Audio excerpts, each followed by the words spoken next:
Գյուրջան Կասկադ, հասանելի բնակարաններ 65 ամիս մարման ժամկետով։ Թուրքիայում Նիկոլ Փաշինյան եւ Իլհամ Ալիև հանդիպում նախատեսված չէ, այս մասին հայտնել է վարչապետի մամուլի խոսնակը։ Հիշեցնենք, Հայաստանի վարչապետը հունիսի 20-ին Թուրքիա կմեկնի այդ երկրի նախագահի հրավերով։ Հունիսին Կարմիր խաչի միջազգային կոմիտեի ներկայացուցիչները Բաքվում կրկին տեսակցել են բոլոր պահվող հայերին։ Այս մասին Թերթ-ին տեղեկացրել է Կարմիր խաչի միջազգային կոմիտեի հայաստանյան գրասենյակի հաղորդակցության ծրագրերի պատասխանատու Զարա Ամատունին։ Տեսակցության շրջանակում տեղի են ունեցել առանձնազրույցներ, հնարավորություն կապվել հարազատների հետ եւ փոխանցվել են փաթեթներ ընտանիքների կողմից։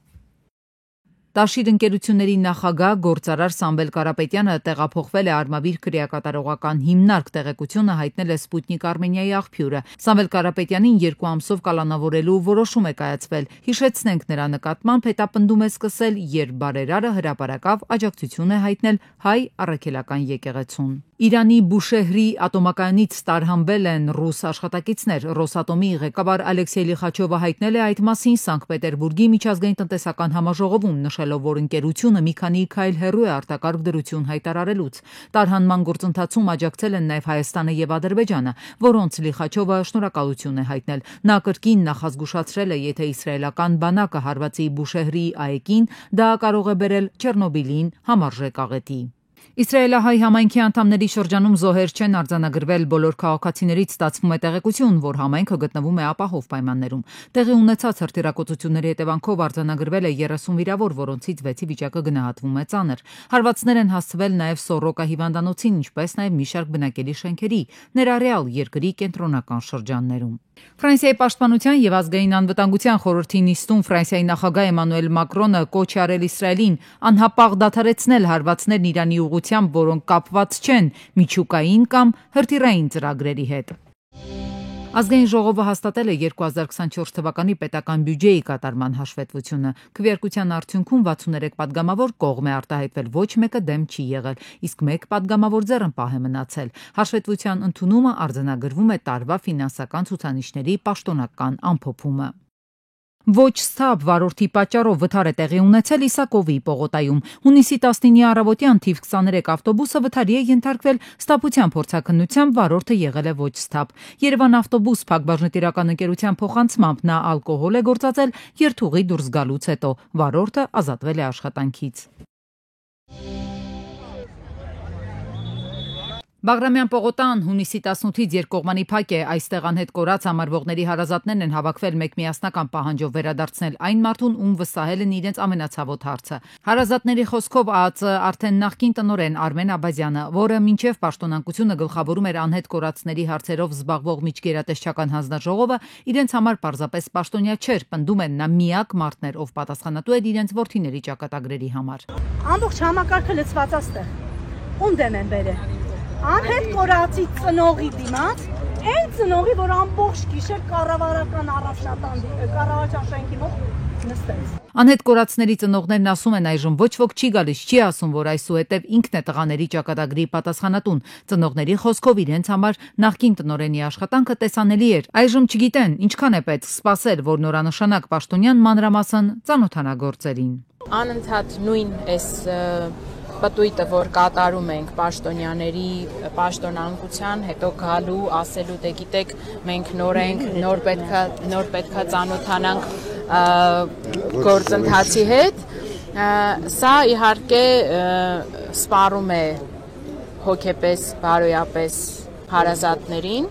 Բաղրամյան պողոտայում վճռական տրամադրված մայրեր, հայրեր ու քույրեր են, որոնք հարցնում են, թե ով է հիմա զբաղվելու իրենց որդիների ճակատագրով։ Հիմա 5 տարի չէ, 50 տարի է համարյա, նրանք այնտեղ իրենց համար 5 տարի չէ, 50 տարի։ Հիմա ես արդեն պատկերացնում եմ, եթե գերության մեջ դեռևս ոչ մարդ ունենք, լրիվ կես դարած կգա։ Անհետ կորածների ծնողները իրենց բողոքի ակցիայի շրջանակներում փակեցին նաև Հերացու փողոցը։ Իմ պահանջը իմ երեխեն է, ու մնացած երեխեքը։ Անուն իմ երեխեքի, անուն այդ երեխեքի ճակատագրի, որ 5 տարի ոչ մի բան չգիտենք այդ երեխեքին ինչ է լավ, ոնց է լավ, ողջ են, մահացած են, զոհված են, ինչ վիճակում են։ Որդեկորից ծնողների միակ մտավախությունն այն է, որ պաշտոնակություններն ու պաշտոնների հաճախակի փոփոխությունները բանակցային գործընթացում դառնում են խոչընդոտներ։ Հունիսի 20-ին պաշտոնական այցով Թուրքիա կգնա վարչապետ Փաշինյանը, հրավիրել է Էրդողանը, նա Փաշինյանին Ստամբուլում կդիմավորի։ Հունիսի 20-ին Թուրքիա է գնացել Իլհամ Ալիևը։ Ամեն դեպքում Փաշինյան-Ալիև հանդիպում չեն նախատեսում։ Վարչապետի խոսնակն է լրատվամիջոցներին ասել։ Հանդիպում նախատեսված չէ, բայց շատ հաճախ որոշումները կայացվում են հենց տեղում, իշխանական падգամավորի դիտարկումն է։ Իսկ եթե եռակողմ հանդիպում լինի, ապա կքննարկվի Հայաստան-Ադրբեջան հարաբերությունների կարգավորումը, շարունակում է падգամավորը։ Լրագրողները ճշտում են, կարող է Թուրքիան Ադրբեջանին կառուցողական դաշտ բերել։ Եթե Թուրքիան նման քաղաքական նպատակ ունենա, նման հնարավորություն, որ հաստատ ինքը ունի։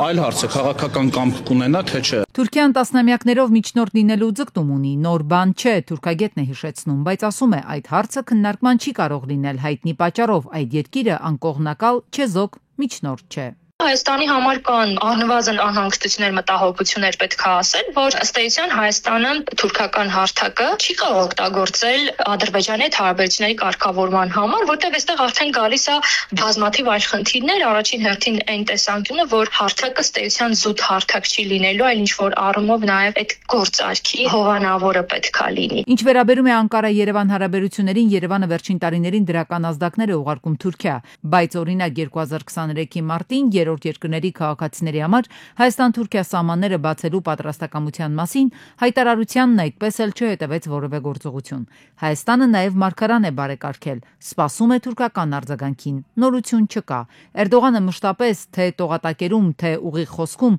հայ-թուրքական հարաբերությունների կարգավորումը ուղիղ կապել է հայ-ադրբեջանական խնդրի կարգավորման հետ։ Ու քանի դեռ այստեղ լուրջ առաջընթաց չկա, ուրեմն ակնկալիքներ Անկարա-Երևան հարաբերություններից պետք չէ ունենալ։ Առհասարակ առանցքային նորություններ դժվար թե լինեն, նախադրյալ չկա, թուրքագետն է ասում։ Գուցե կրկին ինչ-որ պայմանավորվածություններ ձեռք բերվեն, գուցե այ հիմա այդ երրորդ երկրների քաղաքացիների համար ինչ-որ մի բան լինի, կամ ինչ-որ մտքեր փոխանակեն, հայտարարեն, որ ինչ-որ փաստաթղթեր է նախապատրաստում եւ այլն, բայց ես կոնկրետ այս պահի դրությամբ չեմ տեսնում այդ նախադրյալները, որոնց հիման վրա ասեմ, որ պետք է սպասել ինչ-որ մի դրական փոփոխության։ Որն է այս պաշտոնական այցի նպատակը, ինչու է Էրդողանը հրավիրել Փաշինյանին, ինչ ասելիք ու սպասում ունի, թերևս հետո կերևա։ Մինչ այդ փորձագետները զգուշավորության կոչ են անում, թուրք-ադրբեջանական տանդեմի դիվանագիտությունը մեզ համար անվտանգ լինել չի կարող։ Եկեղեցու դեմ թշնամական արշավ է իրականացվում, պաշտպանողներն էլ ապօրինի թիրախավորվում են, ընդդիմադիրներից Քրիստինե Վարդանյանն է ասում։ Հայաստան խմբակցության падգամավորը ուղիղ է ձևակերպում, այս ամբողջն իրականացվում է վախի ուղերձ փոխանցելու համար։ Փաշինյանը եւ իր թիմը ուղիղ մեզ ասում է. եթե ես աշխարհի ամենաազդեցիկ հայերից մեկի նկատմամբ ուղակի եկեղեցին պաշտպանելու իր հայտարարության համար կարող եմ իրականացնել նման ապօրինություն, եթե իմ կինը ամենավերջին բառերով իր սոցցանցերում կարող է անդրադառնալ սրբազաններին ու ամենայն հայոց վեհապարին, դուք պատկերացնում եք ձեզ հետ ինչեր կկատարվի։ Շատ մարդիկ ստիպված պաշտոնի ու կարգավիճակի հետ կապված ամենը ներկայացնում են որպես եկեղեցու դեմ արշավ։ Արտահերթ ելույթով ամբիոնին մոտեցավ խորհրդարանի նախագահը։ Ալեն Սիմոնյանը հակադարձում է, հավատքի ու եկեղեցու հետ խնդիր չկա, խնդիրը բացառապես անձերով է պայմանավորված։ Եկեղեցու դեմ որևիցե մեկը չի պայքարում, հայ առաքելական Սուրբ եկեղեցին, մեր բոլորի եկեղեցին, եւ դրա մեջ կասկած չկա։ Բայց այն մարդիկ, ովքեր որ առատավորում են, պետք է հեռանան, եւ ես վստահ եմ, որ իրենք հեռանալու են։ Իշխանական թևից նկատում են ընդդիմադիրները աջակցելով Սամվել Կարապետյանին մյուս բոլոր հարցերը թողած այս թեմային են անդրադառնում։ Բոլոր մարդկանց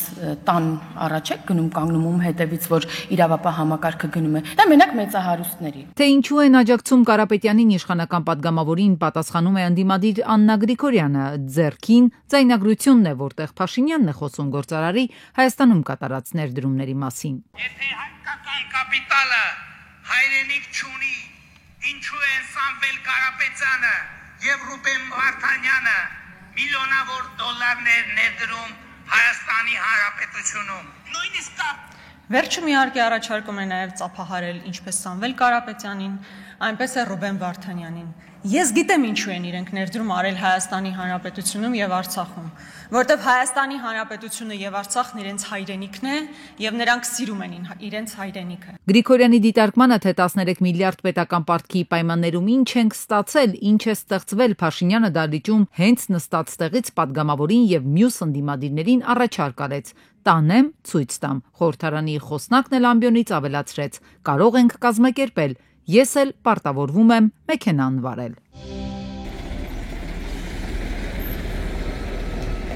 Հունիսի 18-ին Ելփին բնակավայրի վարչական տարածքում բախվել են Volvo բեռնատարն ու Mercedes-ը, 1 հոգի տեղափոխվել է Վայոց ձոր բժշկական կենտրոն, եւս 1 հոգու օպերատիվորեն ժամանած փրկարարության Եղեգնաձորի Հրշեջ փրկարարական ջոկատի փրկարարներն են օգտագործելով հատուկ տեխնիկա փորձել դուրս բերել մեքենայից, սակայն բժիշկներն արձանագրել են նրա մահը։ Ժամանել են ոստիկանության բարեկային ծառայության Վայոց ձորի մարզի գումարտակի պարեկները։ Թարի փաստով Վայոց ձորի մարզային քննչական վարչությունում նախաձեռնվել է քրեական վարույթ, քննիչի հանձնարարականով ավտոմեքենաները տեղափոխվում են ոստիկանության Եղեգնաձորի բաժնի պահպանվող հատուկ տարածք։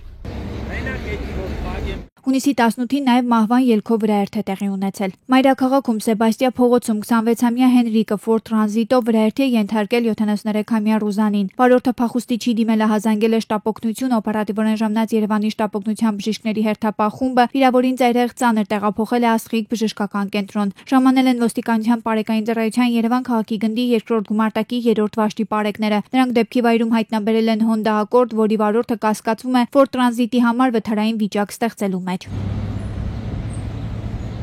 Իդեպ նշված խաչմերուկում հաճախակ են տեղի ունենում ճանապարհատրանսպորտային պատահարներ, վրաերթեր, այդ թվում ցավոք ողբերգական։ Ու ամեն անգամ խնդրանքով դիմում ենք Երևանի քաղաքապետարան, համապատասխան մարմիններին, որպեսզի սրա դեմը առնեն այս խաչմերուկում այնքան վթարներ ու վրաերթեր են տեղի ունենում, որ կարելի ասել Երևանի ոչ մի խաչմերուկ ու փողոցում այդքան դեպքեր տեղի չեն ունենում։ Հունիսի 19-ին Ռուբինյանց փողոցի 2 կոտորագերեկ շենքի մոտ մեքենա է պայթել։ Պայթյունին հաջորդել է հրդեհը։ Ժամանել են Երևանի թիվ 5-րդ Հրշեջ փրկարարական ջոկատի հրշեջները, իսկ մինչև նրան ժամանումը շենքի բակում կայանված BMW-ում ու Nissan-ում առաջացած կրակի տարածման դեմ պայքարել են մեքենաների սեփականատերն ու քաղաքացիները։ Հետո արդեն հրշեջներն են մարել կրակը։ Տեղում էին ոստիկանության բարեկային ծառայության Երևան քաղաքի գնդի 3-րդ գումարտակի 2-րդ վաշտի պարեկները։ Պատճառները պարզվում են։ Կարելի ասել երկու ավտոմեքենաները դարձել են ոչ շահագործելի, թե ինչն է եղել ավտոմեքենաներում առաջացած կրակը, դա պարզվում է։ Իսկ 23-ամյա Հայկը Նիսանով Հրազդանի կիրճում դուրս է եկել երթևեկելի գոտուց, բախվել քարերին, հողաթմբին ու գլխի վայր հայտնվել Հրազդան գետում։ Վարորդին առաջին օգնության են հասել քաղաքացիները, նա տեղափոխվել է Արմենիա բժշկական կենտրոն, հետո դուրս գրվել։ Օպերատիվորեն ժամանել են Երևանի թիվ 5-րդ Հրշեջ փրկարարական ջոկատի փրկարարները, ճգնաժամային կառավարման ազգային կենտրոնի օպերատիվ խումբը, ինչպես նաև ոստիկանության բարեկային ծառայության Երևան քաղաքի գնդի 2-րդ գումարտակի 3-րդ վաշտի պարեկները։ Դեպքի վայրում հավաքված մի քանի քաղաքացիներ նշում էին, որ վարորդին ավտոմեքենայից դուրս են բերել քաղաքացիները, ինքնակամ են նաև մի քիչ մոտեցել ափին, ապա օգնել են տեղափոխել հիվանդանոց։